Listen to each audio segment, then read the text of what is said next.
gudoomiyaha baarlamaanka Soomaaliya Professor Maxamed Cismaan Jawaari ayaa magaalada Muqdisho kulan kula qaatay ururo ay ku midaysan yihiin shaqaalaha Soomaaliyeed. Warbixinta waxaa Muqdisho inooga soo dirtay wariye Nimco Maxamed Bashiir.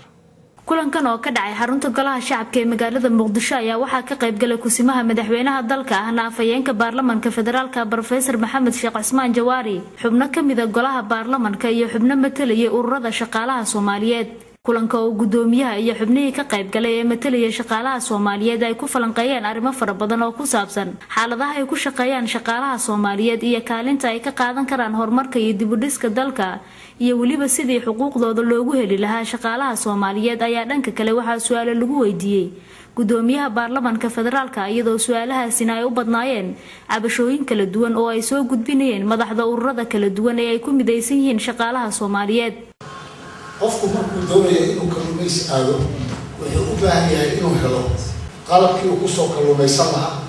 iyo gaadiidkii uu kalluumaysan lahaa iyo wixii uu isku badbaadin lahaa intaas isagu kalluumaysi ku maqan yahay. maraakiibta iyo doonyaha waaweyn waxa aan anagu sheegnaa waa qabaal waxay noogu sii daraan inay shabaalihi aan badda dhiganin naga jiraan laga googooyaan وأنا وش ده قاطين عباد يعني حبض ضفتي كذي. ليسنك سقوط جرادها طواف الدركة. دراوة كان بشي مش غلط أوبر خد كده معي بشي يقول سواق على قلبي أجو طواف بقوله كم قاطع غير عفمادي ولا سواق طواف الدور ولا رأ. بوجا لا بقول $100 gaariga weyn gaariga yar $150 lacagtaas oo kulli baarlamaanka ma fariisan oo mid la sharciyay marayna hay waayo wala qiimeynta duniyaha bariisa waxa ku jiray shaqaalaha waxa xaq ah Allah subhanahu wa ta'ala raali u yahay dhididkooda oo qoyan inay xuquuqdooda helaan. لكن waxaan ku taabanaa saaxiibkay mar abdoo bisho maanta todobaad qaarab gunooyinkii baabuurka waliba ilaa kusimaha madaxweynaha dalka ahna afayeenka baarlamaanka Professor Jawaari oo ka jawaabay dhammaan su'aalihii la weydiiyay